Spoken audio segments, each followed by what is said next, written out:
Yo, what's going on YouTube? Welcome back to another video. As you can tell, this one is a little bit different. I'm going to be trying something new on the channel on this day in baseball history. So I have got a list of 3 or 4 interesting facts that happened on this day, August 17th, in the history of baseball. I got them from this website, which I will put in the description, so you guys can see the rest of the list in case I missed something. But I think this will be a fun way to talk more about the game in general, about baseball, things that have happened, and just some interesting facts about baseball, because I'm sure we all love baseball. I don't really have a direction that I want this to go, so I'm going to be doing this video. I want to know what you guys think. Let me know how I can make this series better down in the comments, as well as I'll link to the website. As I said, you guys can go take a look at today's list of all the interesting stats, as well as tomorrow's, and figure out which stats I should talk about, or which pieces of information you guys would like me to expand on and give my opinion about. So I have written down 3 interesting things that have happened in Major League Baseball's history as of today, August 17th. So let's start way back, about 30-ish years ago, in 1986. That's right.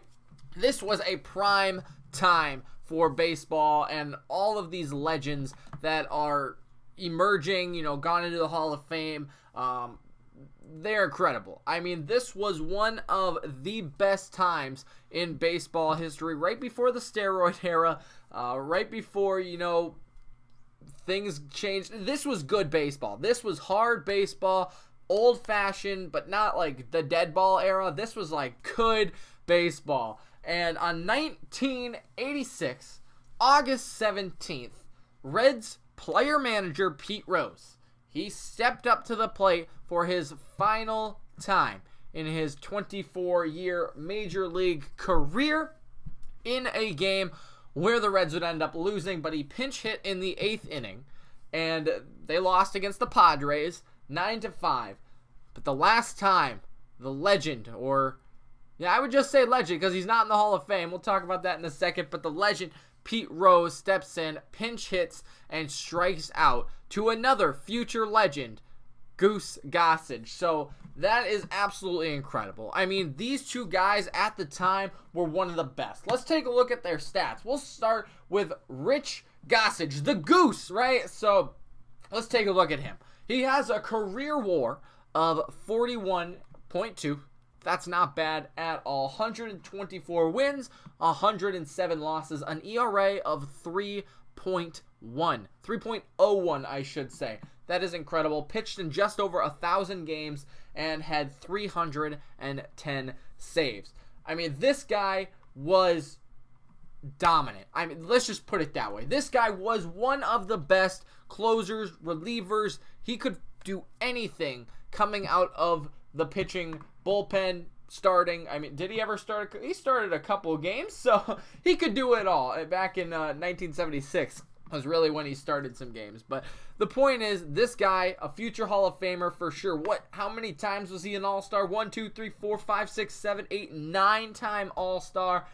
He was a legend, right? And he's going up against another legend in Pete Rose. As I mentioned, probably should be in the Hall of Fame. The most hits out of anybody ever in the game. He had 4,256 hits. That is a lot of hits. A career average of 303, 160 home runs. I mean, this guy had 14,000 plate appearances. Or that's at bats. I guess he had more plate appearances. He had 15,890 plate appearances, played in the most games, over 3,000 games played. I mean, what didn't this guy do? I mean, besides cheat. There you go. You could say cheat. But I mean, look at this guy's stats. It's incredible.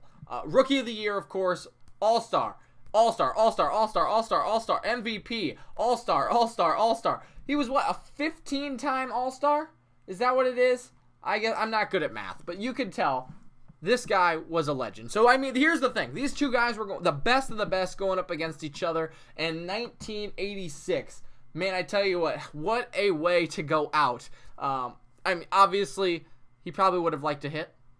Just saying. But for to get struck out by the Goose in your last plate appearance, That's a legendary matchup right there that you didn't see very often. I mean, it was the Padres versus the Reds. So there you go. That's one of the best of the best right there. Going up against each other, I think that's awesome.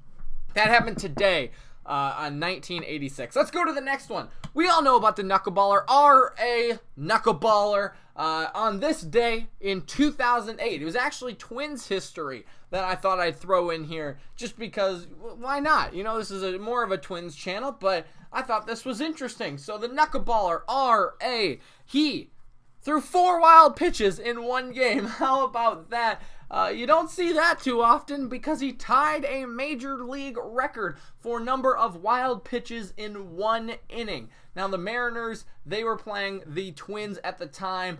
The Mariners ended up losing this game 11-8. And I tell you what, when was the last time we saw 4 wild pitches in a game, let alone 4 wild pitches in one inning? There was actually another passed ball in that game too, which I think is in the same inning. I think is what it doesn't really say on the website, but I think it was in the same inning. So 5, if that's correct, 5 different pitches thrown to the backstop basically in one inning.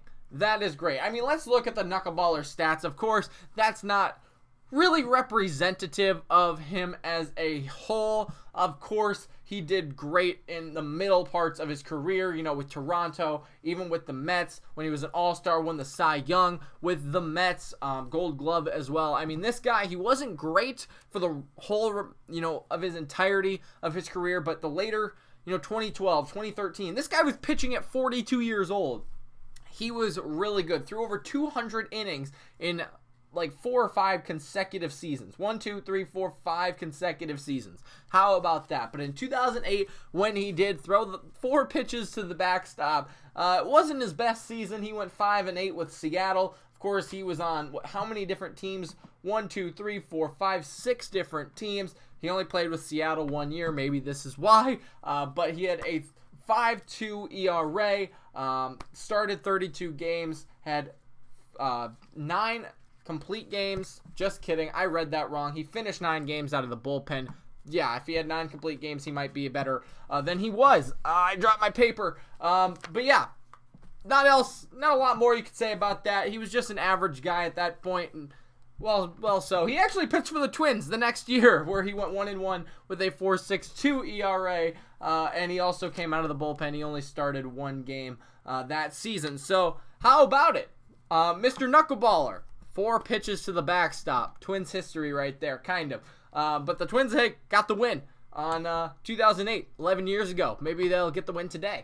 All right, let's talk about the last piece of history that I want to talk about. It's actually the most recent, big, interesting fact that happened on today's day in history. In 2014, again, a former Twin, Michael Cuddyer. He was the 30th player to hit for multiple cycles, and only the 3rd player in the history of the game to hit one both in the AL and the NL.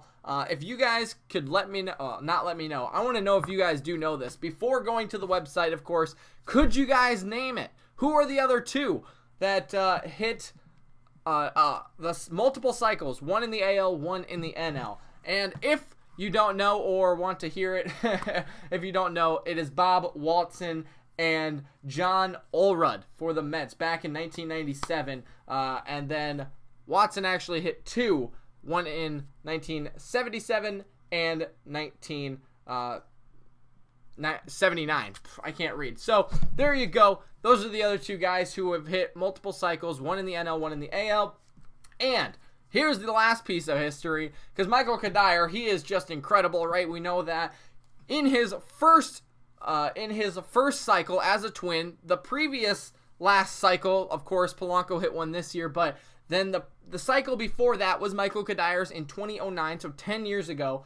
The guy who he hit the double off of to complete the cycle for the second time in 2014, he had 3 hits off of him in his first cycle in 2009 off of Manny Parra. How about that? When he pitched for the Brewers, and of course Cuddyer was on the Twins back in 2009. That is crazy. That's just crazy how baseball works like that. But, of course, that is going to be this video. Of course, that's just my opinion on 3 of the greatest things that happened in Major League history on today's date. Again, if you guys want to help out with these videos, go to this website. It will be down in the description below.